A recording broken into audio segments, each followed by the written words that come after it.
If you like what you're hearing, put your money where your media is by supporting ad-free independent podcasts like this one.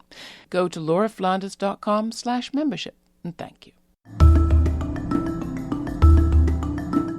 Hi, I'm Laura Flanders, and this is The Laura Flanders Show, the TV and radio program that seeks to raise radical spirits by interviewing forward-thinking people with real models of shifting power from the worlds of arts, entrepreneurship, politics, and activism. Two forms of government have dominated in the West over the last 100 years. In one, big power is vested in the state, the government. In the other, policy is dominated by the influence of big industry, big corporations, or big money.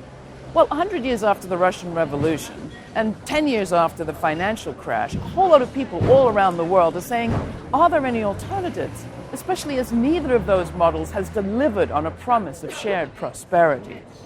Here in Preston, Lancashire, England, a formerly industrial city, the birthplace of the Industrial Revolution in many ways, they've seen 10 years of austerity, and partly out of need and partly out of aspiration, they're practicing experimenting with a new model. The Preston model. The Preston model. The Preston model. They're calling it the Preston model of community wealth building. And it's inspired by a model in another formerly industrialized city, Cleveland, Ohio, the Evergreen Cooperative model.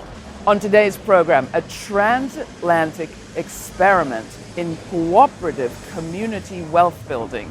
This episode is co-produced with the Democracy Collaborative and the Laura Flanders Show. We're the place where the people who say it can't be done take a backseat to the people who are doing it. Welcome. So what is the Preston model? In a nutshell, it's a set of policies and priorities designed to keep and build wealth within a designated area by emphasizing local investment and procurement. Anchor institutions such as universities, housing associations, and hospitals commit to purchase goods and services locally, including from worker-owned co-ops, to spread wealth and provide more, better employment. And local government supports those efforts by investing its budget and public pension funds in local financial institutions and credit unions. Additional revenue to pay for public services and housing and more investment comes through public ownership of productive utilities like communications or green energy. Preston it's a very old authority in terms of the local government in the UK. Lorraine Norris, outgoing Chief Executive of the Preston City Council. Preston was originally a cotton town. Then into the 20th century, heavy engineering started to take over. We built trains, we built trucks and buses and things like that in this area. And then by the late 60s, the economy was starting to modernise again. The council was really active, intervening in the economy, bringing modernity really to the city. If you fast forward to 2012, we were 4 years into the worldwide financial crash. The whole of the Western world was trying to figure out how does it recover from, and of course the council was doing the same. But certainly the ideas about community wealth building, and Ted Howard coming over from America started to formulate these ideas of what the politicians wanted to do. Since the 1950s and 60s, Cleveland had been sort of systematically deindustrialized over those decades as manufacturing left the city. Ted Howard, co-founder and president, the Democracy Collaborative. So the idea was, let us create new capital in the form of community-based, broadly owned businesses rooted in place that could provide decent work and full employment opportunities for local residents. In order for people to really advance, there need to be additional ways to build assets, or we would say build wealth.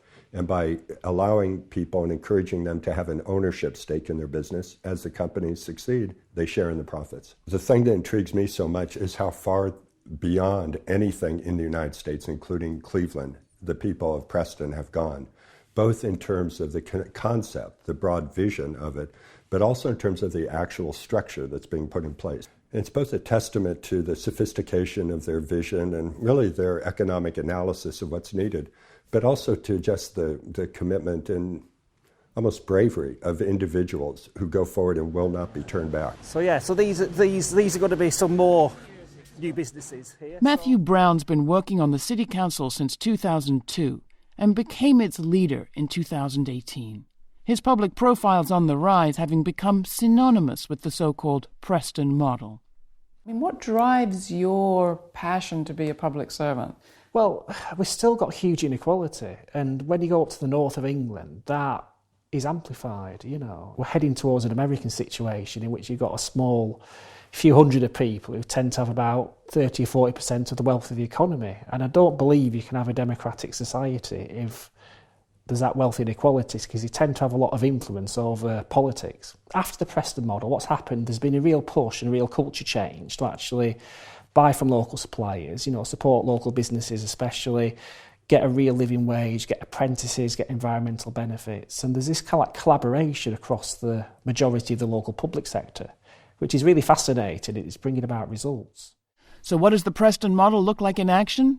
We headed over to the Gateway Housing Association, one of the committed anchor institutions here in Preston, to talk to Community Empowerment Manager Paul Kelly and Kay Johnson of Sustainable Food Lancashire. So, Community Gateway Association, the model is about, rather than the organisation just being set up as a business, it's about creating a governance structure that enables the tenants of our properties to have ownership of the company and to be able to choose a sense of direction of the company, approve all the policies and procedures that the company develops, and have a stake in the organisation. So it's not just run by a faceless board, it's run by themselves with professional support.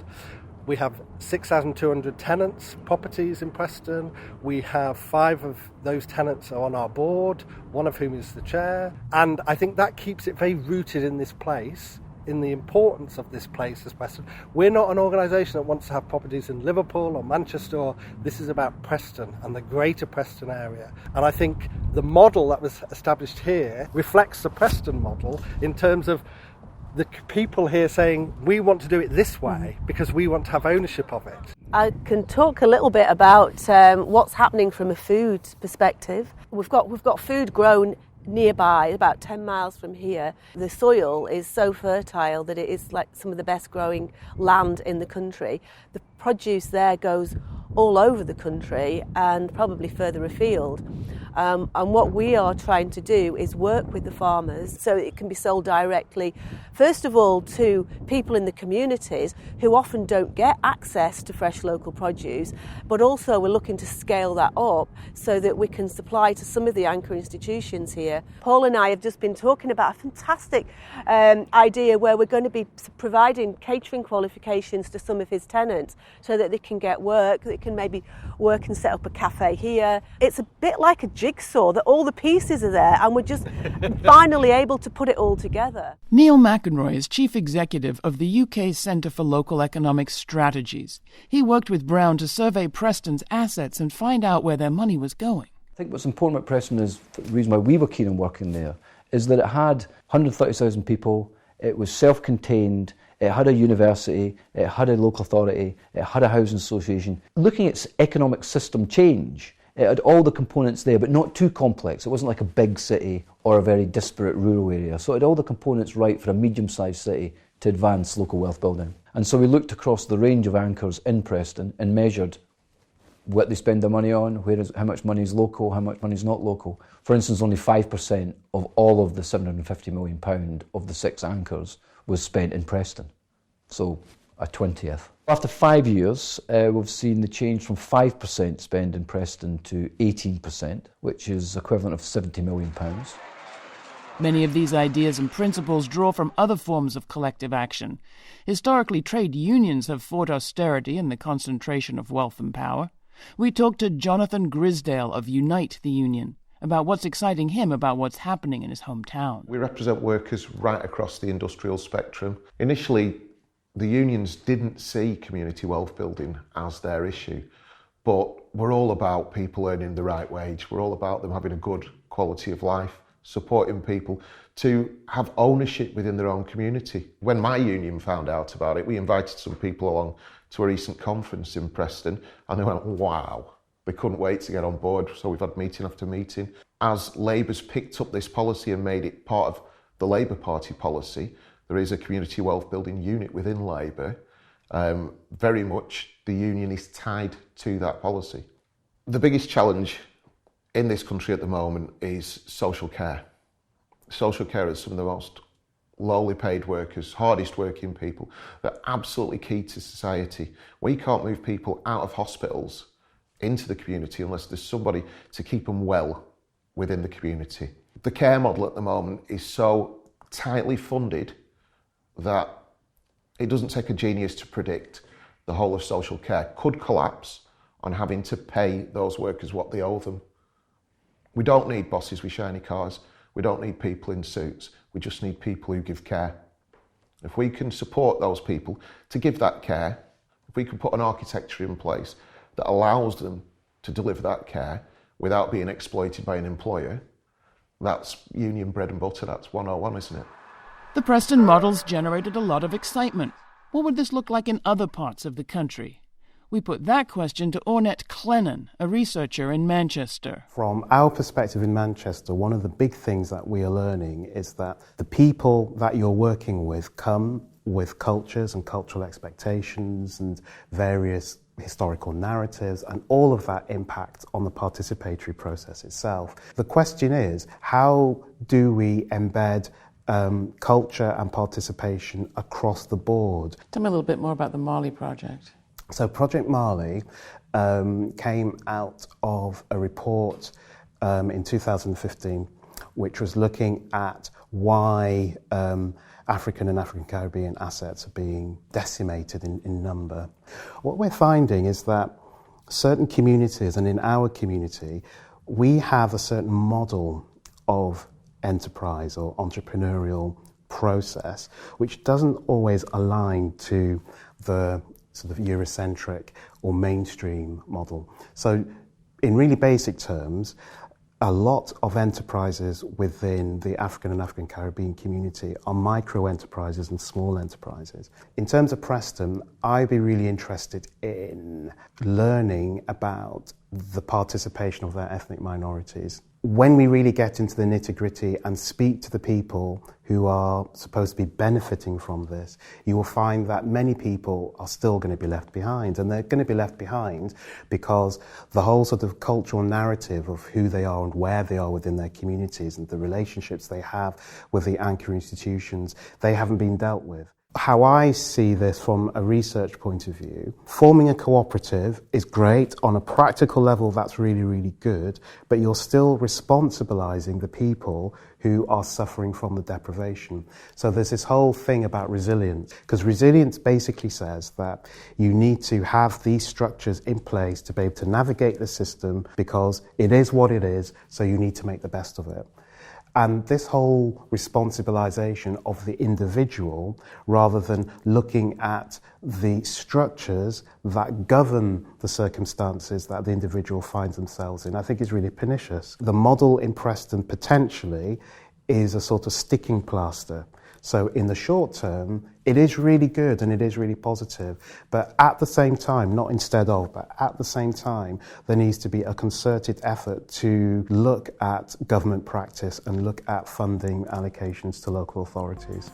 This is the Laura Flanders Show. I'm Laura. You're listening to a special report from the UK on a transatlantic experiment in cooperative community wealth building.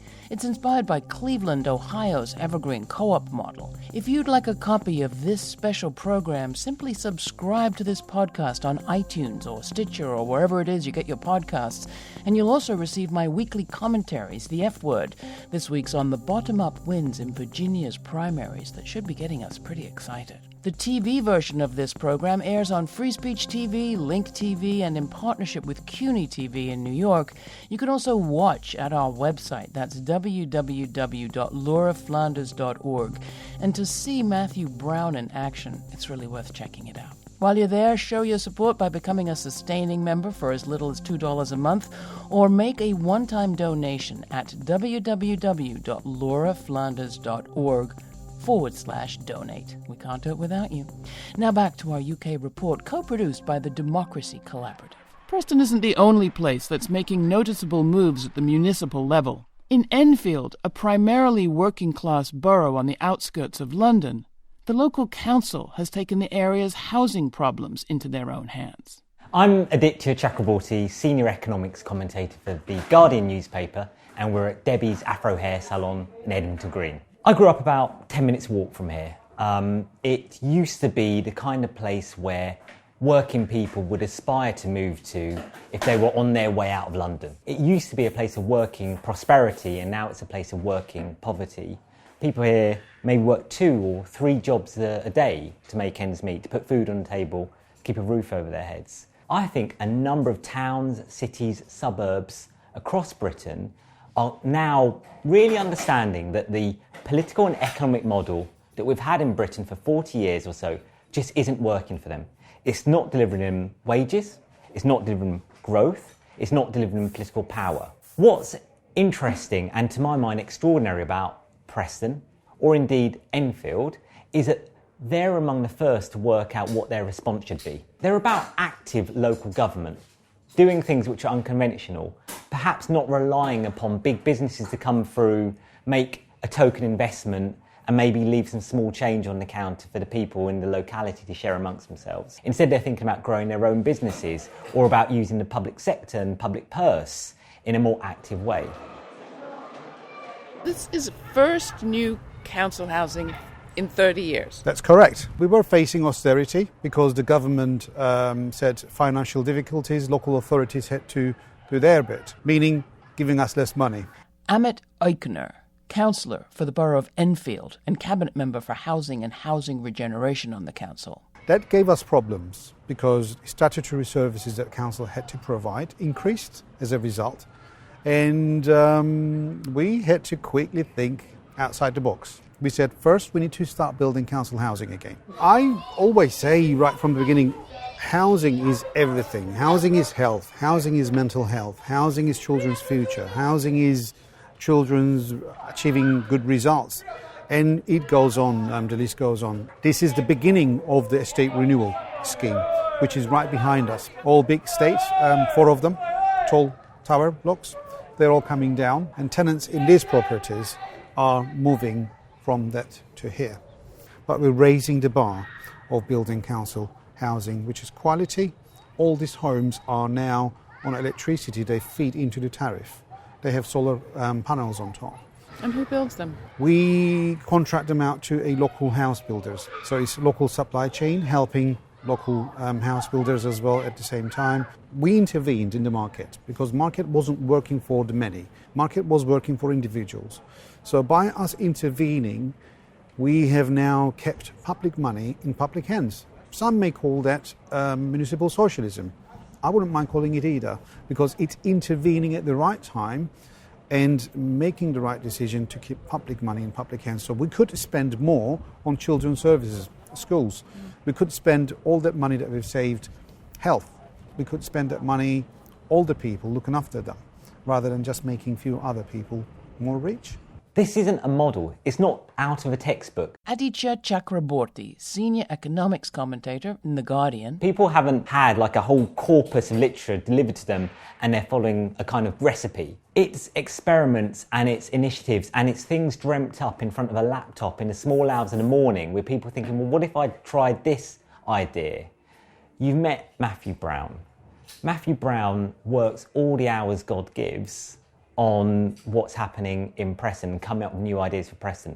And for a long time, he will tell you that he was pretty much a lone voice. It's much easier for a council or for a politician to say, let's keep doing the same thing as we've done for the last 10, 20, 30 years, even though it's failed. So what you're seeing here is people cutting across convention and saying, we're going to strike out on our own. Last year, the Preston model arguably got its biggest boost when the National Labour Party embraced it. Since then, Matthew and many of the people we've been talking to meet monthly at these community wealth-building unit gatherings with officials from the Labour Party. Kaylee Walsh is a worker-owner at London's tech co-op Outlandish. So we usually attract quite a similar kind of person to come and work with Outlandish. It's actually works really well because we find that the ethos is very important. So at least an appreciation of the cooperative values. You don't have to know exactly what they are, but be open to them.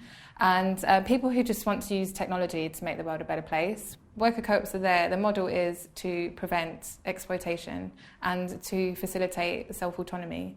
And if you're delivering skills on a daily basis to an organisation, I think it's a right that you own part of the business, that you put your commitment and you spend, a third of your time or more. Also, organisations would see more productivity if they allowed their employees to become owners of their business. There's a lot of work around awareness of worker co-ops in the UK. Not a lot of people know what they are. I think I meet a lot of people who are well within the co-op movement and can tell you everything, whereas my friends or kind of people on the fringes think it's a great idea but don't know what it is. All of that knowledge is not shared enough.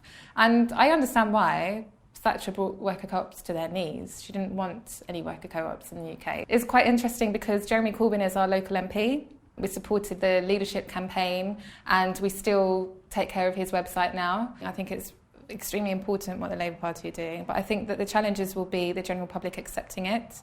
And the main reason for me saying that is because anything that the Labour Party do is portrayed by the mainstream media as negative. But having said that, they're also very good at dealing with that. This has been going on for a good couple of years now. They carry on, which is the most important thing.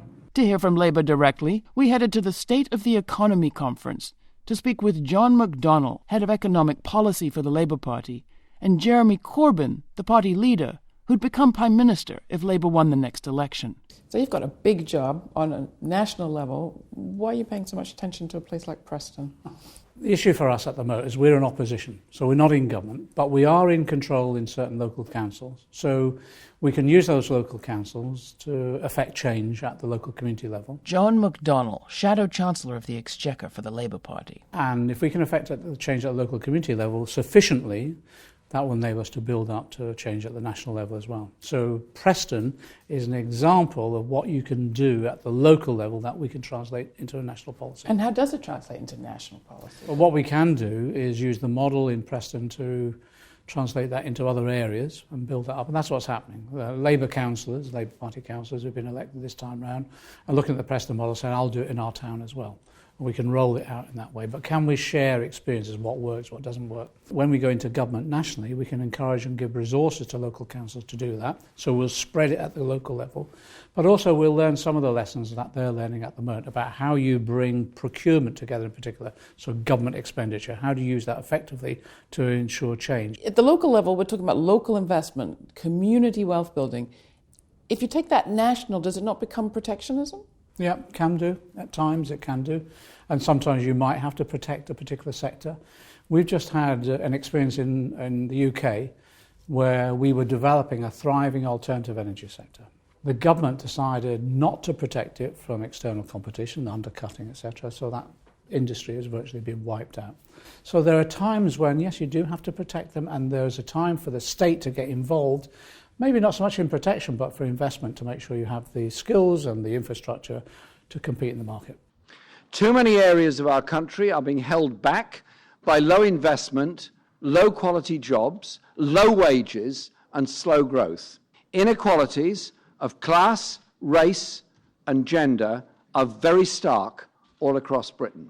We promised to put economic power into the hands of the many, to transform the economy from top to bottom, doubling the size of our cooperative sector, putting key sectors, water, energy, rail and Royal Mail into new and democratic forms of public ownership. So if you have such a huge national, personal and political problem, why are you looking so closely at what's happening at the local level?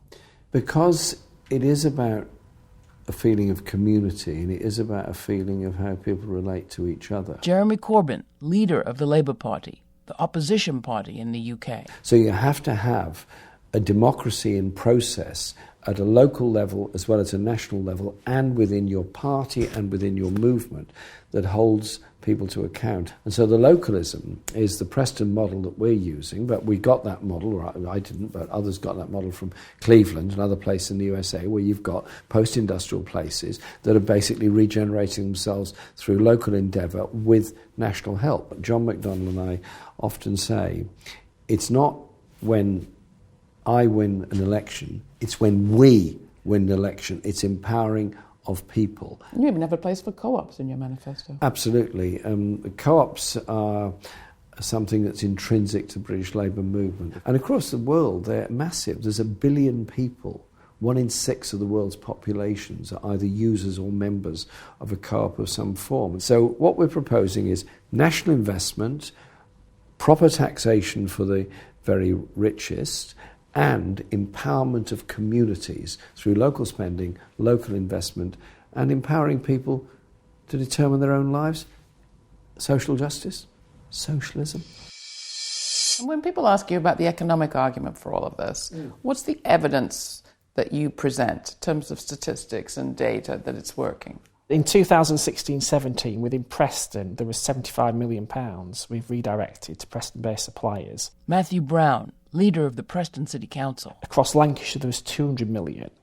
But there's also the cumulative effect, which we haven't really measured. So we've been at this since 2012-13.